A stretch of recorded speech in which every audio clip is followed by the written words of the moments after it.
What's up, everybody? Would you like to know how to think critically? Well, you're in good company because so would I. But today's episode, we're going to be talking about how to think critically. This is the Existential Stoic podcast. I'm Randy. That's Danny. What's going on, Danny? What's up, Randy? This is pretty interesting because normally for these quick fixes, the ideas come very, very quickly to me. This was the hardest one we've done out of, I don't know how many of these we've done, probably like 50 or 100 so far. This was incredibly Done hard a for me to lot. figure out how to think critically.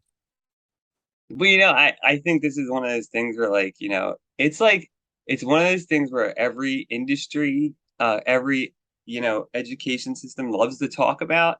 They love to tout critical thinking, how important it is, but nobody seems to like explain it ever, give a clear definition. It's there's always this sort of like air of vagueness around it.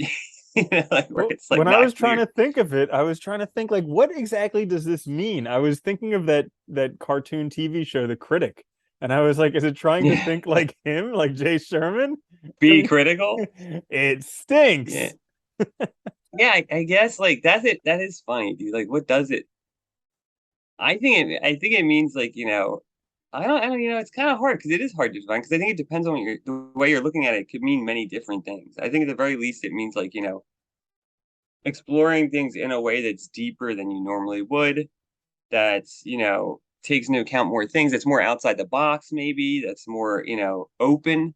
I think being open to things is important. There's a lot of things you can say, but it's not like it's not clear ever. Yeah, Yeah, that's what I got from it, that it's like another level of thinking, because yeah, people will yeah. say, think creatively or think or just think, but this is think critically. Like it makes it seem like it's very, very important.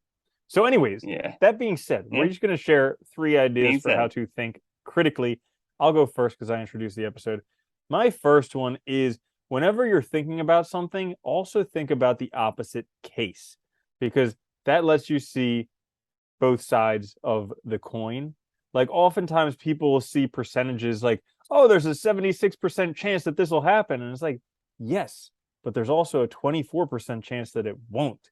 And a lot of people miss out on that stuff. So I think it's important to consider the opposite case for whatever you're thinking critically about.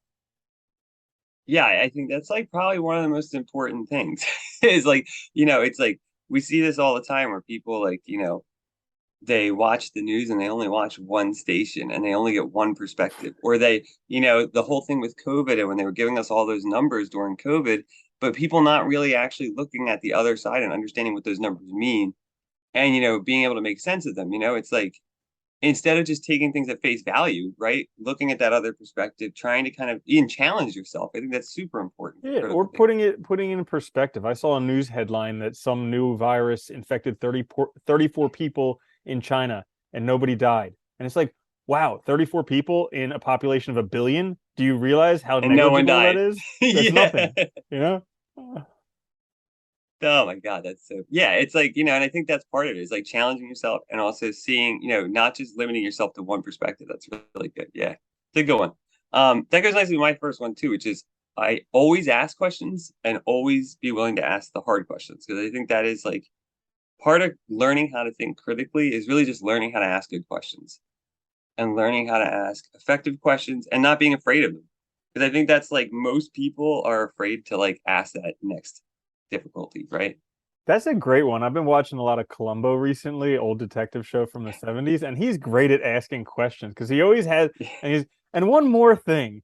And he's always just asking that next question. He's always asking the next one, and he gets the criminal to kind of give themselves away by doing it. Yeah. Yeah. So my second one for how to think critically is take your time. So I think this is important, particularly in this stage, because we're all very much rushed, and maybe we don't. It's hard to have that time to sit around and think about something because so often, if we have time, we're gonna do pleasurable things. We're gonna play on our phone. We're gonna watch TV. We're gonna watch, do all the types of things. Maybe sleep. Maybe who knows, eat instead of actually just taking the time to think about and think critically about the important things. Yeah, that's a good one. It's like slowing down, taking time. It's funny. I forget the exact number. Like they say, like Aristotle, for instance, like they say, like his complete body of written works, if they all survive, we don't have all of them, would have been like something like 40 volumes. in the modern way of printing and all. And it's funny, but like, you think back, like there was no TV, no social media, none of this. Like people had so much more downtime. These great works of literature written in the past that are thousands of pages that are really, you know, high level writing. I think that it's kind of a product of having that downtime, right? Giving yourself that time. So I think, yeah, I think it's crucial. If you want to think, you have to give yourself time to think, and you have to give yourself time to like kind of sit with things and reflect on them. And the constant push and constant rush distracts us from that. And on the flip side of that coin, you also have to keep out distractions because I heard something just Yeah. recently that, compared with someone 200 years ago, the amount of information they would get in their entire lifetime, we get that in a year or less. So Yeah. it's like Yeah. filtering out the distractions and the noise and all that stuff so you can actually spend it thinking about what you need to. Yeah, yeah. It's funny. I was just thinking that the other day because I was looking at books and I was like, oh my God, there's so many that like it's like just unending, right? Stuff you can learn. And it's like, yeah, you gotta also give yourself a chance to actually do the things you want to do. That's a good one. My second one is pretty straightforward, but listen. I think a lot of times critical thinking is thwarted by, you know, people believing they're right and sort of just blocking out anything else. And I think if we really do listen to others, we hear their perspective, it might help us form ideas. We get a better sense of like how other people see the problem. All of that is crucial to understanding it in the broader perspective, or the broader, from a broader standpoint. Yeah, that's a great one, listening to others and even listening to yourself. Because I think a lot of Yeah, times that's good too. a lot of times people have ideas, but they disqualify themselves. They think they're not good enough. Maybe they're not smart enough or whatever, and so they don't even listen to their own ideas about whatever they're doing. That's like how many times I've heard people, where they're like, oh, I had that idea when something comes out and like making money, and it's like, well, you didn't, you weren't confident enough in yourself, or you didn't listen to yourself, so you didn't, go for it. Hmm. Yeah, Yeah, absolutely. So, talking about listening to yourself, this is an excellent segue. Thank you, Danny, for my last one. no problem. Anytime. Meditate on it. So I've had some of my most Yeah. profound thoughts when I'm like deep in meditation. And I'm not, I mean, for me right now, meditation mostly comes from Wim Hof breathing because it's like a quicker way to access that soundness. We know. I know. I mention it all the time. I just get. But I it know. makes, I know. it's so No, much it's good. easier Yeah. than actually meditating. Because meditating is painful. You got to sit in the same spot for 8 hours on end. And, you know, Wim Hof breathing, you just breathe and then hold your breath and let it go. And that's it. And it's pretty, but it's pretty deep. It's pretty profound. And when I'm in those deep levels, stuff pops up.